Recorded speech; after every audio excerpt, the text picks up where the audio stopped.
Gold, trusted gold buyers. మీరు తాకట్టు పెట్టిన బంగారాన్ని విడిపించి ఈ రోజు ఉన్న మార్కెట్ ధరకు కొనబడను.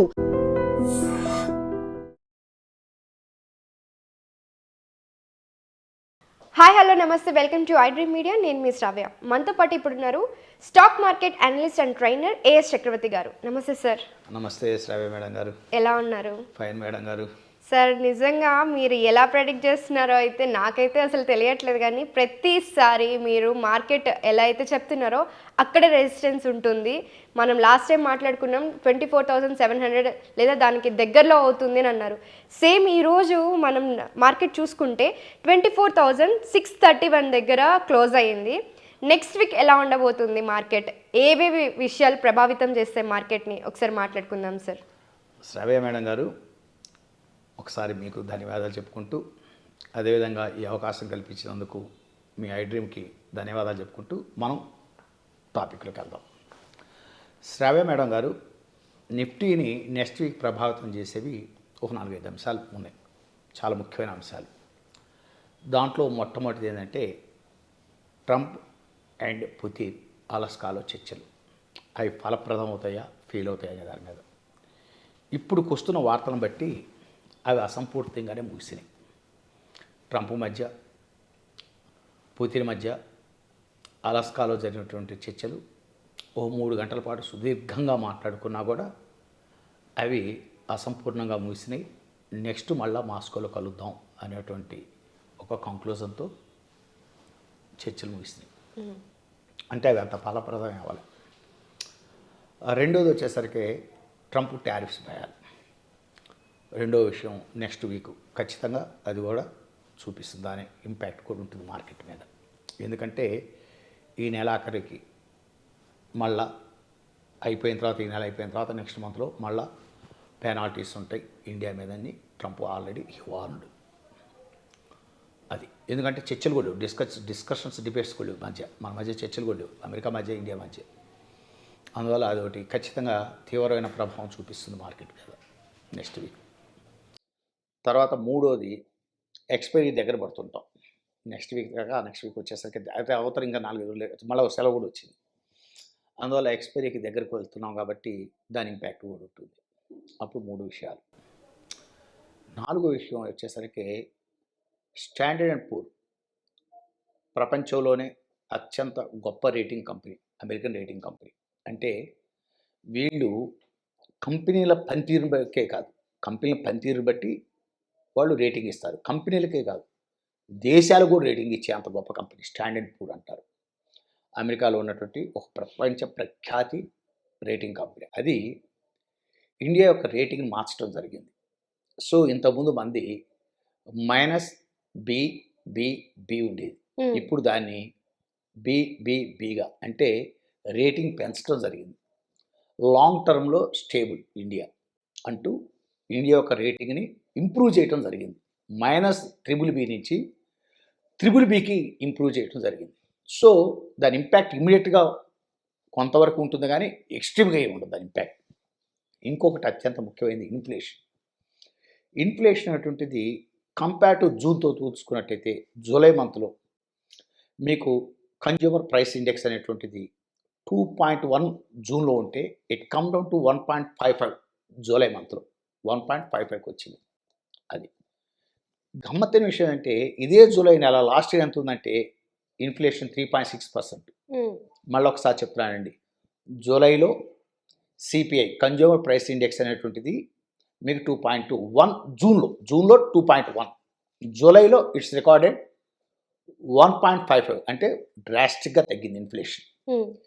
ఇదే జూలై నెలలో ఇప్పుడు 1.5% అన్నాం కదా ఇన్ఫ్లేషన్, ఇది లాస్ట్ ఇయర్ జూలైలో 3.6%. Okay. And one more important, ఇంత పడిపోవటానికి ఇన్ఫ్లేషన్ తగ్గటానికి కారణం, సిపిఐ తగ్గటానికి కారణం, కన్జ్యూమర్ ప్రైస్ ఇండెక్స్ తగ్గటానికి కారణం మేజర్ ఫుడ్ ఇన్ఫ్లేషన్ తగ్గటం. అది -1.8కి వెళ్ళిపోయింది. సో వీటన్నిటి యొక్క ఇంపాక్ట్ నెక్స్ట్ వారం నిఫ్టీ మీద ఖచ్చితంగా ఉంటుంది, నో డౌట్. తర్వాత ఇంకోటి ఏంటంటే మేడం గారు, అత్యంత ముఖ్యమైనది, మీకు అమెరికన్ మార్కెట్స్ పీక్లో ఉన్నాయి. ఓకే. అమెరికన్ మార్కెట్ చాలా పీక్ వెళ్ళింది. ఈ టారిఫ్ వల్ల అంటారా? చాలా పీక్లో ఉన్నాయి అమెరికన్ మార్కెట్స్. అందువల్ల అక్కడ ఏదైనా కరెక్షన్ స్టార్ట్ అవుతే దాని ఇంపాక్ట్ వరల్డ్ మార్కెట్స్ మీద అవుతుంది, డెఫినెట్ గా ఖచ్చితంగా ఉంటుంది. అంటే ఇన్ని విషయాలను బేస్ చేసుకొని మనం ఇప్పుడు అనలైజ్ చేయబోతున్నాం నిఫ్టీ నెక్స్ట్ వీక్ ఎలా ఉండబోతోందని. ఒకటి, ట్రంప్ పుతిన్ చర్చలు, అవి అసంపూర్ణంగా ముగిసినాయి. రెండు వచ్చేసరికి టారిఫ్ భయాలు. మూడు, అమెరికన్ మార్కెట్స్ పీక్లో ఉండటం ఒకటి, ఆల్మోస్ట్ చాలా పీక్ వెళ్ళిన అమెరికన్ మార్కెట్స్, అది ఒకటి. తర్వాత S&P అనేటువంటిది ఇండియాని రేటింగ్ పెంచడం జరిగింది. స్టాండర్డ్ పూర్ అనే కంపెనీ రేటింగ్ పెంచడం జరిగింది, ఇండియా యొక్క రేటింగ్ పెంచడం జరిగింది, లాంగ్ టర్మ్ స్టేబిలిటీ తీసుకొచ్చింది.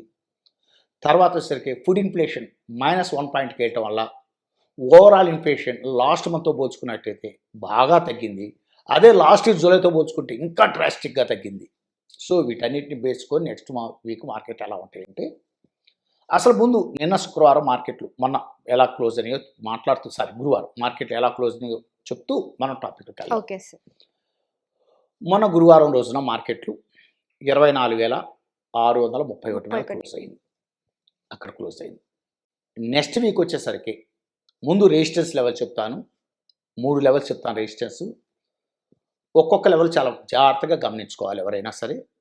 ఒక్కొక్క లెవెల్ ఫెయిల్ అవుతుంటే, ఫస్ట్ లెవెల్ ఫెయిల్ అయితే కిందకే. సో అసలు విషయం ఏంటంటే, నేను ఫస్ట్ రెసిస్టెన్స్ వచ్చేసరికి నిఫ్టీకి 24,825 అనేది చాలా మేజర్ హట్టి. మళ్ళా ఒకసారి repeat, the first resistance Nifty next week 24,825. ఒకవేళ maybe it may cross major హడ్డీలు, ఇంకో హడ్డీలు వచ్చేసరికి సెకండ్ రెసిస్టెన్స్ వచ్చేసరికి 24,940 దగ్గర ఇంకొక బలమైన రెసిస్టెన్స్ ఉంది. మళ్ళా ఒకసారి రిపీట్, 24,940 మీద ఉంది, ఇంకొక పెద్ద రెసిస్టెన్స్ ఉంది. అది క్రాస్ అయిన తర్వాత ఇప్పుడు నేను చెప్పే రెసిస్టెన్స్ అనేది క్రాస్ అవ్వటం నాట్ పాసిబుల్. ఓకే. ఇప్పుడు నేను చెప్పే రెసిస్టెన్స్ క్రాస్ అవ్వదు. 25,025 అనేది క్రాస్ అవ్వటం ఇట్స్ నాట్ పాసిబుల్, ముందే చెప్తున్నాను, అసలు నాట్ పాసిబుల్. ఎందుకంటే నేను మళ్ళా చెప్తున్నాను, షార్ట్ టర్మ్ ఇన్వెస్టర్స్ కానీ లాంగ్ టర్మ్ ఇన్వెస్టర్స్ కానీ మీరు డెలివరీ పొజిషన్స్ తీసుకొని మార్కెట్లో ఉండాలి అనుకుంటే ఎప్పుడైనా సరే, మై పర్సనల్ ఒపీనియన్, నేనేమి రికమెండ్ చేయట్లేదు, నేను మీ బై చేయమని చెప్పట్లేదు, సెల్ చేయమని చెప్పట్లేదు, నా పరిశీలనని నేను మీ ముందు ఎక్స్ప్లెయిన్ చేస్తున్నాను. మీ యొక్క టెక్నికల్ అనాలిసిస్ నాలెడ్జి, మీ ఫండమెంటల్ అనాలిసిస్ నాలెడ్జి, మీకున్నటువంటి సోర్సెస్ ద్వారా ఇన్ఫర్మేషన్ గ్యాదర్ చేసుకొని దాన్ని బట్టి మాత్రమే మీరు పొజిషన్స్ తీసుకోండి. అంతేగాని మేమేంటంటే జస్ట్ మా నాలెడ్జ్ని we are going to just discussing at here, that's all. మా ఐడియాలజీని ఎక్స్ప్రెస్ చేస్తున్నాం. దీన్ని బట్టి మిమ్మల్ని పొజిషన్స్ తీసుకోమని, బై చేయమని కానీ, అంటే లాంగ్ వెళ్ళమని కానీ, నిఫ్టీలో షార్ట్ వెళ్ళమని కానీ మేము చెప్పటం లేదు. సో డెలివరీలు కానీ ఏదైనా, అంటే నా అభిప్రాయంలో నా పరిశీలన ఏంటంటే 25,025 మీద క్రాస్ అయ్యి అక్కడ స్టేబిలైజ్ అయ్యి 25,300 ఫోర్స్గా క్రాస్ అవుతేనే short term medium term investors రమ్మని చెప్తాం మార్కెట్లోకి. ఓకే, రావాలి. అప్పటిదాకా short term, medium term, long term investors అనేటువంటి వాళ్ళు స్టాక్ మార్కెట్లో ఇప్పుడున్న కండిషన్స్లో కొంచెం దూరంగా ఉండటమే better. That's my strong opinion, no doubt, పక్కన పెట్టండి. ఇక మరి సపోర్ట్స్ కొద్దాం. ఇమీడియట్ సపోర్ట్ వచ్చేసరికి నిఫ్టీకి 24,440 దగ్గర ఉంది, ఇమీడియట్ సపోర్ట్ ఉంది. ఒకవేళ అది కనుక బ్రేక్ డౌన్ కొట్టుకుని కిందకి వెళ్ళిపోతే నెక్స్ట్ ఇమీడియట్ సపోర్ట్ వచ్చేసరికి 24,320 మీద దగ్గర ఉంది. నెక్స్ట్ సపోర్ట్ 2 అంటారు దాన్ని. అది కూడా బ్రేక్ డౌన్ చేసి కిందకి వెళ్ళిపోతే సపోర్ట్ 3 వచ్చేసరికి 24,120 దగ్గర ఉంది. అది కూడా బ్రేక్ డౌన్ చేస్తే మీకు చాలా మైనర్ సపోర్ట్, అది అసలు సపోర్ట్ అనకూడదు. 23,960 దగ్గర ఉంది, చాలా మైనర్ సపోర్ట్. అది సపోర్ట్ కింద తీసుకోకూడదు టెక్నికల్ అనాలిసిస్ బేస్ చేసుకుంటే.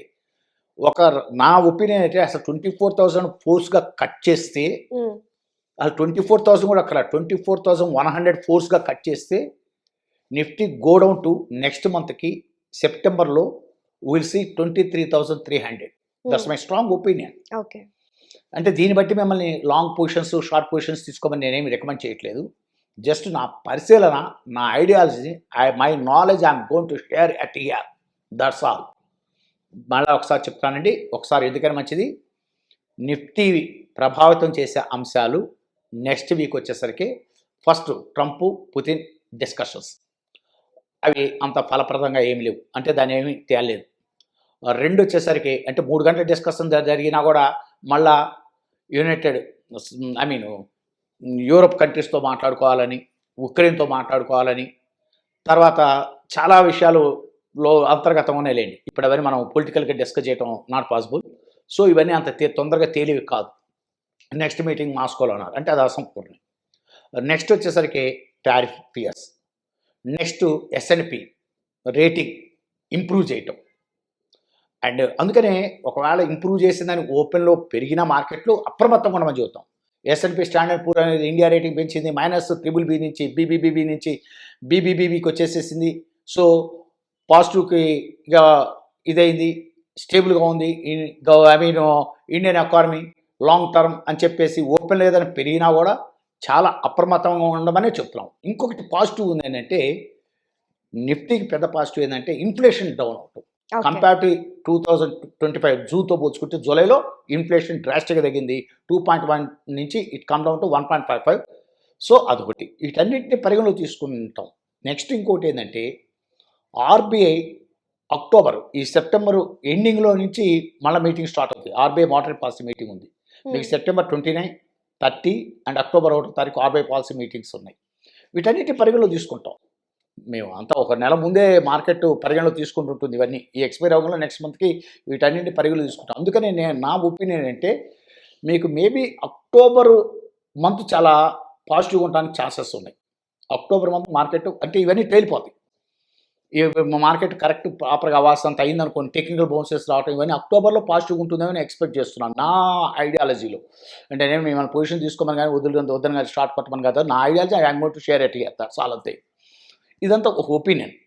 సో ఇటు వచ్చేసరికి మళ్ళీ చెప్తున్నాను, రెసిస్టెన్స్ వచ్చే ఇప్పుడు మా నిఫ్టీ ఉన్నది 24,631. రెసిస్టెన్స్ 1 24,825. నెక్స్ట్ 24,940. నెక్స్ట్ 25,025. యా, కిందకు వచ్చేసరికి మీకు వచ్చేసరికి సపోర్ట్ 1 24,540. నెక్స్ట్ 24,320. నెక్స్ట్ 24,120. అవి కనుక బ్రేక్ కొడితే కొంచెం చిన్న సపోర్ట్లు ఏమైనా ఉన్నా, ఏదన్నా ఒక చిన్న బ్యాడ్ న్యూస్ వస్తే మటుకు immediately will see Nifty 23,300 in September month. That is possible, చాలా పాసిబిలిటీ ఉంది. నేను క్వశ్చన్ అడుగుదాం అనుకున్నాను, మీరు ఇంకా డౌన్ ఫాల్ అవుతుందని చెప్తున్నారు. బుల్ ర్యాలీ వచ్చే అవకాశం ఉందా నన్ను అడుగుదాం అనుకున్నా, కానీ మీరు ఇంకా డౌన్ ఫాల్ అవుతుందని చెప్తున్నారు. బుల్ ర్యాలీ అంటే మీకు నేను అదే చెప్తున్నాను, మీకు ర్యాలీ అనేటువంటి టెక్నికల్ ర్యాలీ అని నేను చెప్పను, కానీ ఒక టెక్నికల్ బౌన్స్ అనేటువంటి సెప్టెంబర్ ఎండింగ్ నుంచి అది ప్రాపర్ కరెక్ట్ అవుతేనే, ఓకే ప్రాపర్గా కరెక్ట్ అవుతే మీకు సెప్టెంబర్ ఎండింగ్ నుంచి, సెప్టెంబర్లో మేబీ ప్రాపర్గా కరెక్ట్ అయింది అనుకోండి, సెప్టెంబర్ లాస్ట్ వీక్ నుంచి స్టార్ట్ అవ్వచ్చు. ఓకే, టెక్నికల్ బౌన్సెస్ వస్తాయి.